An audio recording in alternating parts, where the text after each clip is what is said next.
What's up, fellow gamers? Phreak here, and Path of Exile 3.17 is coming out pretty soon, and I pretty much only ever play one character, and so I always want to find the best league starter. I have found it hard, and maybe you do too, of sifting through YouTube videos and people's path of buildings and whatnot, and trying to find a more evidence-based way of knowing what the best league starters are. Certainly we can know what's common. We can just look at Poe Ninja and we know what people are playing, and we can listen to our favorite content creators and hopefully they have good ideas, but we can never know really for certain what's actually great. I know from my time playing League of Legends, a game that's, I would say, arguably even more studied than Path of Exile, that even the very best players are going to be objectively wrong about things that we can strictly measure. And this is to say nothing about the subjective nature of things like Path of Exile builds. So it can be really, really tough to know really what the best stuff is. So I want to try to take a stab at it using whatever data we do have available as players and try to suggest. It started as a project for myself, but then as I got most of the way done, I was like, I can present this. And then as of recording, I realized that, well, the manifesto is coming out tomorrow, so we got to get it out the door. And so this is my predicted best builds, pre-manifesto, pre-patch notes. Hope you'll enjoy. All right, first things first, how are we trying to find good builds? Well, we're looking at Poe Ninja, and we're looking at solo self-found softcore for Scourge. That is a lot of S's, but that's what we're going to look at here is, there's no in big inflection of cash. There's no Orobots going on. You've got to find your own gear. This is going to most closely mirror a league start for all of us, where we're not going to have a ton of money. We're not going to get the lucky mirror drop. We're not going to get the doctor on our first burial chambers. So okay, off we go do something else. So I took two methods then for measuring this because, okay, we're looking at Poe Ninja, but what do we do with this? We have Poe Ninja data, so what? Well, method one, and it's going to be the primary method for this video, is I'm taking a snapshot at week 1 of Poe Ninja, and I'm going to start at level 80 plus, which is going to be like 9,000 players, and then we're going to get stricter and stricter and stricter and see what happens to build popularity. As you have to have progressed farther and farther in the game, which builds keep up, which ones don't. Method 2 is simply taking the top 1,000 players from day 2, then the top 1,000 players from day 3, then the top 1,000 players from day 4, and using that to compare which builds are on the list. They both have their pros and cons, and we'll get into that when it's time for it. Alrighty, so once again, the data set.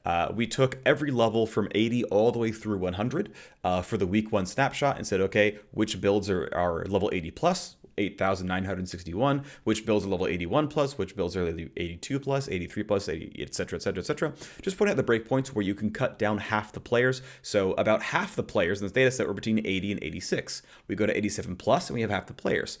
The next half the players between 87 and 89. We go to 90 plus, we got half the players. The next half are 90 or 91. We go down to 92 plus, and we have half the players, and half the players, and half the players. So we can pretty quickly drill down to, sort of several deviations of more hardcore, more skilled players, or stronger builds, or some combination of the three.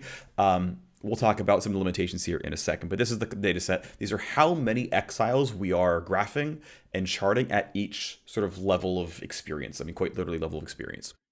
Okay, so this gave us, by the way, by looking at every build with a 1% showcase rate at 80 plus on week 1, and it gave us, I believe this counts to 14 skills that were 5 linked or better. This is, Toxic Rain, Static Trap, Poison Concoction, as expected. This is, of course, a big comeback for Righteous Fire with all the extra easy to access max res. Spectral Helix and Lightning Strike as league starters. And, of course, you can see the whole list here. I'm not going to bother naming all of them. But as I did all the work on this, I realized that there really are some very obvious tiers for these skills, and they're not always directly related to popularity. Okay, so here's a quick reminder on statistics. I'm going to be saying fairly strong statements, but this is going to be me trying to interpret data. To be very true, there are a lot of limitations here. I think we can do useful things, but there are a lot of limitations here. Okay, first things first, we are simply using XP per day as an approximation of power. Now, it could be that Poison Concoction players play more Path of Exile than, Toxic Rain players. That's a possibility. I don't think it's likely, but it's possible. We don't actually know. We're not testing for that. We don't really know for sure. As I said, player behavior can shape the data. So for example, if you meant to league start Toxic Rain, but you are going to guaranteed hop off at level 92 and make a new character and make your second character, and only Toxic Rain players do that, that's going to be a thing. If an ability like Essence Strain Contagion is always a jumping off point to then go into some kind of other build, we're going to see Essence Strain Contagion stop getting showcased in the high end of the ladder, and another build will take its place to some degree. And again, we don't know what players are doing around that, so there is a limitation here, right? We have represented builds, but we don't know for sure why they are there. And I'm going to tell you, I'm going to make assumptions around that player behavior, but it doesn't mean I am right. So the data says what the data says. I'm interpreting it, and I might be wrong in the interpretation. Yes, technically this should spark investigation. I'm doing some level of my knowledge of the game, some level of investigation, and making assumptions. All right, so methodology. Looking at just the percent of the ladder is actually awkward and messy. The way that Ninja works is it says, okay, a main skill is something that's 5-linked or better. Well, in solo self-found at level 80, you've got a chance at never finding an appropriate 5-link. Like, that is possible to not find the appropriate 5-link, and whoops, I don't count in Ninja despite the fact that I'm definitely using Toxic Rain. So that can be scary, right? We can get some weird stuff. And in fact, as we look at stricter and stricter level breakpoints, the percentage size of our cohort gets bigger, right? So our cohort is our list of 14 5-linked skills. And at level 80, this is like 67% of the ladder, right? So there's 9,000 something players, but only 6,000 of them are in this group, right? And the other 1/3 of players aren't in one of these 5-linked skills of the list of 14, despite the fact that this is every single skill with 1% or higher representation. We go to level 82, and we have like 72% of the ladder. We go to 90, we have 85% of the ladder. Like, it just keeps getting stricter and stricter and stricter, which means one of two things. It either means that these are the only really good builds These are mostly the only good builds, and so you have to funnel into the best builds to get to the top. Or, as you go higher level, more players have 6 links, including a 4-link Toxic Rain becomes a 5-link Toxic Rain and is now included in our cohort, despite nothing changing except, a player is richer. Now, again, I'm using this in times of like time. An example level 80 player versus an example level 90 character. The example level 90 character is more likely to have a 6-link. That player probably played longer. That player is probably better, despite their equivalent Toxic Rain characters. Hope this makes sense. If I'm babbling on too much, I'm sorry. You can always rewind and listen to it again. I think I made sense overall. So what we're going to do instead, though, to measure this cohort and percentages and whatnot, is actually build count divided by cohort size. So at level 82, making up numbers, I have 700 5-link Toxic Rains. And I have measured a total of 7,000 5-linked abilities. So, X over Y is some percentage, and that is the size of my Toxic Rain cohort, right? So I'm kind of crunching the data set down a little bit to things that I know I'm measuring appropriately, which is, 5-link plus skills of the list, and then their relative sizes will tell me a lot about which way the skills are going. And this will help remove some of the biases of the ability to 5-link or 6-link. If you're willing to use a staff for 2-handed sword, you're more likely to find a 6-link early on, right? Whereas if you're definitely using a 1-hander, like if you're definitely going to be a Chaos Slinger, you're going to use a wand, well, you must find a 5 or 6-link chess piece, and that can be really awkward, right? So this helps get rid of some of the biases there. And again, we're just going to chart them against each level breakpoint so we can see which way these abilities are going as time goes on. And what's fun was, as while we're doing this, I realized that I can test for ascendancies. So also within a single main skill, we can test for which ascendancy is progressing the fastest or has progressed the most at this point in time, which I think is pretty similar as a point. Alrighty, so here's all the data at once. It's a KEK W. It's going to be really, really hard to read. Also, flashbang warning from now on. None of these are going to have gray backgrounds. They're all going to be bright white, so be ready for that. We're going to have a lot of flashbangs for the rest of this video. You've been warned. We can see here that this one at the very top, that red line, is Seismic Trap. Yeah, there's a reason everything Seismic Trap is getting nerfed. So this is crunching down, where everything starts at level 80 at 100%, right? 100% of all Seismic Trap builds are seen here at level at 80, because that's where we started. Everything starts at 80, everything starts at 100%, and then we move on from there. At 81, which builds are seen more or less than we were used to seeing them. At 82, 83, 84, 90, 95, 96. I'm cutting off at 96, by the way, because there's only 71 level 96 characters at 1 week in. It falls down really, really quickly. There was one level 100. Spoilers, it was Shield Crush. And there weren't even any level 99s when Shield Crush hit 100, so pretty powerful build. Anyway, yeah, Seismic Trap way off into the races, and also abilities like Bane did quite well, and we'll talk about more of that as we go on, more specifically into the video. If you really want to try to pick out the colors, you're welcome to try, but don't worry, we're going to do a better job of this one. So here's our first flashbang. So here are the big three, right? Toxic Rain, Seismic Trap, Poison Concoction. For the entire league, these have been easily the 3 most popular builds, and you can see now in much greater detail, like, all right, we can see for most of the game, it's pretty close, they're within 10 percentage points, more or less kind of distribution of these builds that for the most part, and this actually gave me a lot of confidence that my methodology is pretty solid. That like as we kind of go up and up and up and up in the levels, yeah, they relatively scale pretty well. Going up into red maps, people are pretty smart in terms of like, yeah, these scale as well as the meta builds do. And then we get later on, right, like getting past 92, 93, 94, not a lot of players got this far into the game. And yet the ones who did overwhelmingly played Seismic Trap, right? That the ones who got to 95 in a week, Seismic Trap is really heavily represented, right? Got to 96 in a week, really heavily represented. This is a pretty big deal, and you can see that, Seismic Trap was maybe only 10% of the meta at level 80, but it's 20% of the meta at level 95. And so this says, okay, Seismic Trap, maybe really does scale better than these other abilities. Now, of course, you can see, like, for 98 plus, we're down to 11 builds, so, like, there's 1 or 2 poison concoctions or 1 or 2 toxic rains out there. This is gonna get pretty error prone. And for the most part, honestly, poison concoction, toxic rain, they hover around 100% the entire time. They only really dip down when you're down to 33 or 11 builds left, and you can kind of start to ignore that. It's there just to see it, but it's not that big of a deal. But even by that point in time, even with 300 builds left at 94 plus, we're really confident that, okay, Seismic Trap actually really does push super endgame really, really, really well. Next up is an analysis of Poison Concoction Ascendancy. So Pathfinder and Occultist were both quite popular, but as we saw, and again, until we go down to our sample size of like 11 or 5 builds, we see that, okay, most people, like 80% of Poison Concoction players, chose to be Pathfinder, and 20% chose to be Occultists. But as we tracked these players, and basically said, okay, well, which ones were 80 plus? Well, 80-20. Okay, well, which ones were 90 plus? Well, more like 75-25. Okay, which ones were like 94 or 95? Well, it's actually 60-40. And it's like, oh, so of the 28 Poison Concoction characters who made it to 95, Occultist like doubled its share of the player base. Occultist maybe is the faster scaling Poison Concoction build. They're better at clearing maps and getting more XP per day. Maybe Occultist is the better Poison Concoction Ascendancy. Obviously, people chose Pathfinder because it has some poison functionality. It has flask functionality. It's obviously everyone's first choice, right? 80% of people were like, yeah, Pathfinder. But Occultist has really good chaos tools as well and appears to be the actual better Ascendancy. Now, I can't say for certain that's true, but it appears like it's better.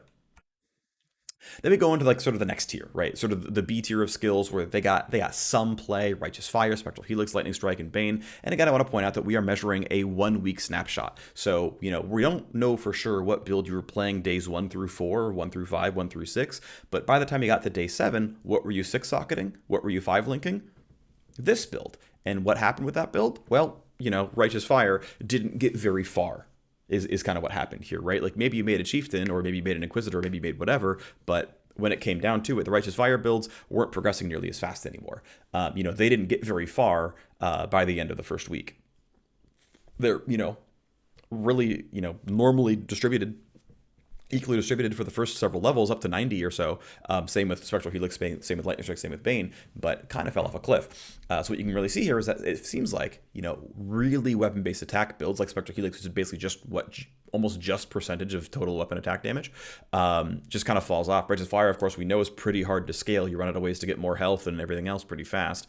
And so, it appears as though it is hard to scale Spectral Helix, and it's hard to scale Righteous Fire. Now, I want to put a big asterisk here, which is, once again, we are measuring solo self-found. It is harder to get high DPS weapons in SSF than in Trade League, where there's a bunch of people who are like just chucking out 1C uniques that are not bad, and because 1C uniques exist, the rares have to go for like 4 to get a 20% DPS increase, right? So there are some biases here where if you have access to trade and you can get some good one-handed or two-handed weapons, this maybe flattens out a little bit for you, and it's not quite so bad to play a weapon-based build. But as far as like a low trade or no trade environment is concerned, both Righteous Fire is hard to scale and Spectral Helix is hard to scale. Meanwhile, Lightning Strike consistently does very, very well as an attack build. It's the best performing attack build that we have, and it gets more share compared to something like Toxic Rain. Lightning Strike may well be the single best cheap scaling attack skill in Path of Exile,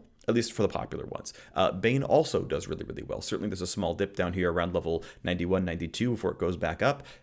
Of course, we're going in decreasing order of popularity, and we only started with 9,000 people. I mean, even here, we're looking at, 92 plus is 1,000 players. Okay, well, we're looking at 150 characters, right? And so you start to get, who are like playing Bane, for example, at this level. It's like, well, you do start to run into statistical errors. I can't really reliably say Bane definitely scales up, but it certainly seems to hold on pretty well. And the fact that we do have some pretty good late game Bane characters means it probably holds on better than Spectral Helix or Righteous Fire. And I'm guessing you can choose to interpret it your own way, but that's what it feels like it looks like. Then we get down a little bit farther down the list. We go to Vortex, we go to Shield Crush, and we go to Summon Skeletons as a pure summoner. Skeletons are in yellow. You can see that they kind of dip down for a while as well. They stay, down below 100, and the very last two characters is like, I think this is one Necromancer, by the way. These last two data points that are up here, 1 out of 71 is like 2% of the player base. 1 out of 33 is an even larger percentage of the player base. Turns out that, being 3% of the player base makes your number go up, but your one Necromancer made this level. That's a little fraudulent, Actually, I think it's 2 Necromancers at 96 and 1 Necromancer at 97, but like it's the same 2 Necromancers that were at 95 as well. So like it spiking up is, well, those Necros were already 96, and then as we like got more strict, and again, this is why like the late samples are really wonky and really fly around, but the first like 94 levels are much more reliable, and you can see that kind of in all these cases. Skeleton seems to fall off, Vortex seems to fall off, though not that heavily, like it does, but it doesn't seem like it was quite as hard as Righteous Fire, or even maybe quite as hard as Spectral Helix, but by comparison, right, Shield Crush kind of does rebound, and again, the world first SSF Softcore 100 was Shield Crush. So there's something to say that Shield Crush is actually pretty solid. And in fact, Shield Crush has some biases in the data because some players were playing Shield Crush, air quotes, incorrectly. So this is the Ascendancy choice of Shield Crush, and Gladiator appeared to be the wrong choice. That as time went on, Gladiator became less and less of the high-level Shield Crush characters. That people who tried Shield Crush Gladiator eventually ran out of ways to get damage and ran out of ways to clear fast and just couldn't keep up in XP per day. Whereas Berserkers and Slayers actually did really, really well. The world first 100 was a Berserker. Now, it can be kind of hard to tell in this graph, but basically the share of Berserker versus Slayer remained pretty close the whole way through. It was about 2-to-1 almost the entire time. So it seems that Slayers also keep up pretty well, but Berserker was eventually became the largest share of Shield Crush characters. But yeah, Berserker and Slayer are both really good options for Shield Crush, and definitely a build worth playing. So yeah, when GGG nerfed Shield Crush a little bit in 3.16, it was clearly still very, very good, and that kind of bears fruit with what we saw here from the data. Then we have the final ones that came through. These are definitely just hard league starters that you tend to hop out of pretty quickly, but it's Essence Drain, Cyclone, Armageddon Brand, but also Detonate Dead. Detonate Dead we'll talk about more in a little bit, but you can see that Essence Drain falls off a cliff, Cyclone falls off a cliff being a weapon-based attack build, much like Spectral Helix. It feels even worse than Helix does. And Armageddon Brand is, as I mentioned earlier, there are behavioral changes here, right? Where I'm running Armageddon Brand because I want to run some kind of fire dot skill, and I'm going into Burning Arrow, or I'm going into Fire Blast, or I'm going into Shaper of Flames, and my lightning damage is going to ignite. There's all kinds of things you can do where you run Armor Brand to get through, from Act 5 onwards, but you eventually get out, right? You play Armageddon Brand through maps, but you change around yellow maps, or you change around red maps, or you kind of pick some point in time. And this is where we get into the actual behavioral changes, where it's some degree of a couple of things, right? On the one hand, there's a fully sort of blind argument, which is that Armageddon Brand just doesn't scale that well. It is not very good late game, and so you shouldn't play it because of the data that we see here. Now, that's a little true, but what we are seeing is player behavior. Players have decided that Armageddon Brand isn't a good late game skill, and they want to hop off it. But these are the experienced players who are getting to 92, 93, 94, and hopping off of Armageddon Brand. Are these players wrong? I mean, they could be, right? It's certainly possible that players believe Armageddon Brand is outscaled by another fire dot option, but actually should stay in Armor Brand. That is theoretically possible. It is possible that players are making bad choices. This is absolutely, a reasonable conclusion to come to, assuming that you think you know better, and maybe you do, and that's okay. Again, I'm not trying to tell you exactly what to think, just what I believe, and I'm going to have some mistakes here. I'm human. But it does appear that people are hopping off Essence Drain, they're hopping off Armor Brand, and they're hopping off Cyclone. Detonate Dead is very, very wobbly, but it's clearly going downwards as well. It has some more to talk about, and we'll talk about it when we go over kind of method 2 of sort of the change in popularity of builds. However, we will talk about Essence Drain Ascendancy, which is that tricksters are falling off a cliff. More and more and more of Essence Drain characters that make it later on become occultists, or rather, occultists tend of Essence Drain characters that do better, they tend to be occultists, right? At level 80 plus, actually there were more tricksters than occultists, but at any level beyond that, there are more occultists than tricksters. That it seems that, okay, that's cool, you got to maps, that's neat and everything. A lot of people chose this, but if you want to actually progress through, occult is actually better at this. So occult definitely appears to be one of the very, very best ascendancies, and being that the manifesto is coming out tomorrow, we might see occultist nerfs. All right, next up, Detonate Dead's Ascendancy. Once again, by level 80, we had a pretty reasonable 65, 35 Inquisitor versus Necromancer. But as we go to higher levels, the Necromancers are taking over. Now, there can be some behavioral choices here as well, where, for example, let's say there's a whole cohort of players that are willing to play Summon Skeletons until a certain point in time, and then switch to Detonate Dead at level, make up a number, 91. That means we're going to see things like skeletons fall off a cliff, because let's say there's 10,000 players who are just going to do that exact build. They're going to play skeletons till 90 and then switch to Detonate Dead, because that's how they think they're going to go through the acts, how they're going to go through early maps, and they're going to hit late reds, and they're going to switch, right? And so if you imagine a cohort of 10,000 players making this choice and making this transition, everyone plays their own number of hours, right? Some people just had a really busy week and couldn't get a lot of games in, and they just got to 80. And so they're here as a Necromancer. Actually, they'd be back there as a Necromancer Summon Skeletons character, right? Some players got to play more, they got to 85 Summon Skeletons. Some players got to 90 and switched over to Detonate Dead. If you believe that is a real section of players, that's going to explain Skeletons going down in priority and Detonate Dead getting more and more of the Necromancers. Not said, there are literally 0 Inquisitor Detonate Deads who made it to 93, but, again, food for thought here. These are the kind of choices that are being made by players.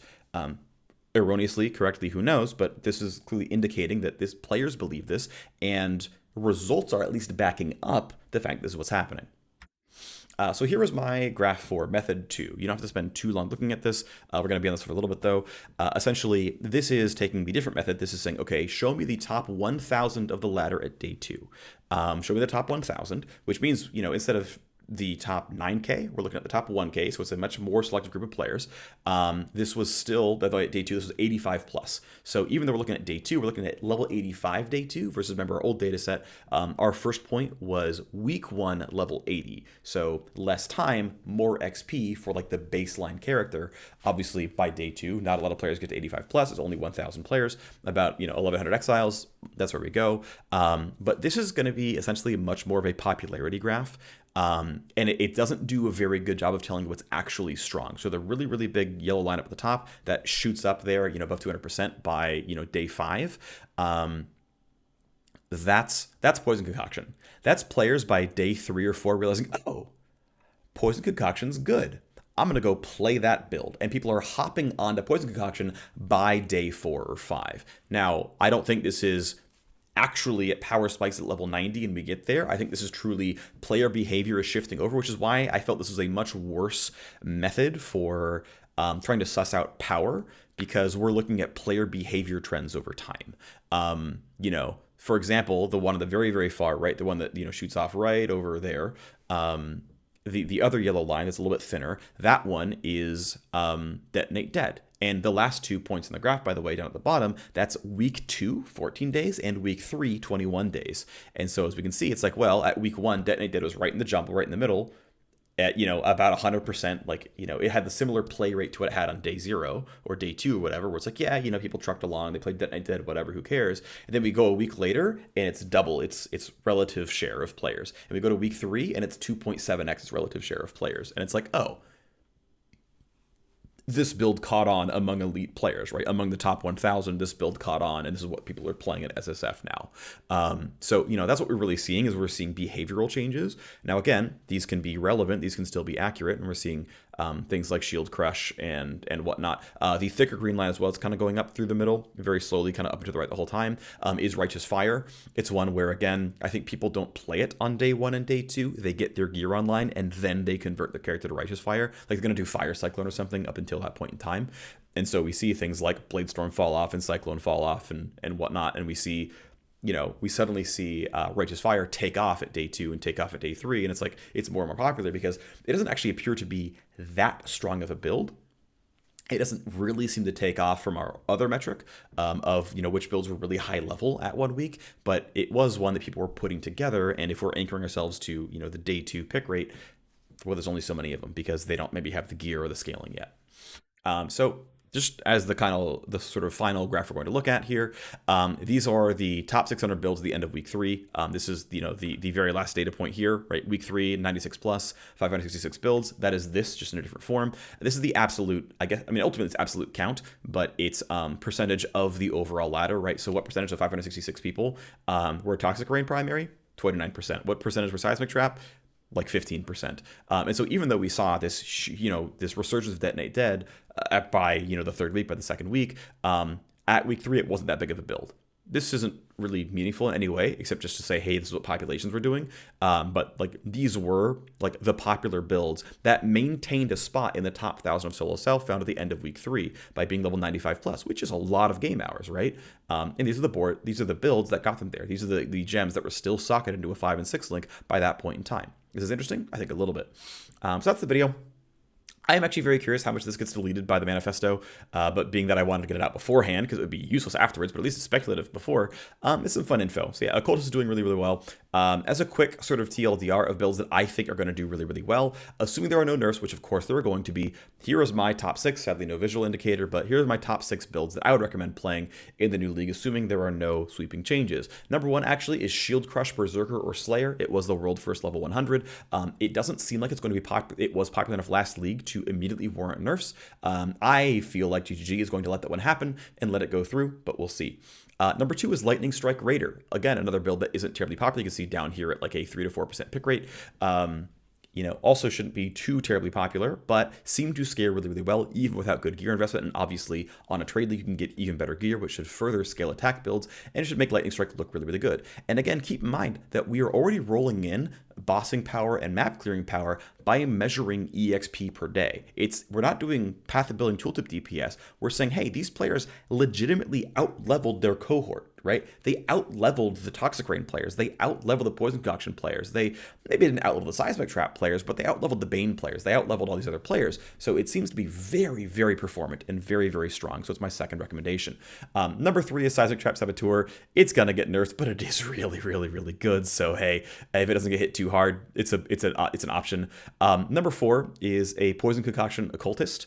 Poison Concoction overall as a build seemed to hold pretty flat against other meta builds, in that it held up against a lot of other really, really strong builds. It scaled as fast as a lot of these other options, but also with the tech of playing Occultist, it actually might be slightly better than the average meta build, and so should be a good option. That said, I think Occultist may get nerfed in the patch. Number 5 is Bane Occultist. Bane is another ability that seems to get underrepresented. Occultist, of course, is very, very strong, but Bane seemed to more or less hold on to its held on to its progress as we got into stricter and stricter map tiers and stricter levels. So it appears like it scales quite well for a league start scenario, and is a different play. So if you haven't played it yet, play Bane. And then finally, Toxic Rain as a champion or raider. I think we're really expecting champion nerfs. I think the overall durability we saw out of Champion was probably a bit too high. And that said, I investigated Ascendancy between Champion and Raider, and they both remained at relatively equal shares of Toxic Rain. So if they don't nerf Toxic Rain, but they nerf Champion, you can just play Toxic Rain Raider, and you're going to be holding on just fine. Especially if you see nerfs to other skills, it'll kind of be above the curve, right? This was, a top 6 build, and if Seismic Trap goes down and something else goes down, now it's number 5. Now it's number 4. If Occultist goes down, now it's number 3, right? It's going to be a very, very, very strong build. I played it last league. I didn't enjoy the playstyle. It wasn't for me, but it certainly can be an option. So that's the video. Thanks for watching. See you next time. Bye-bye.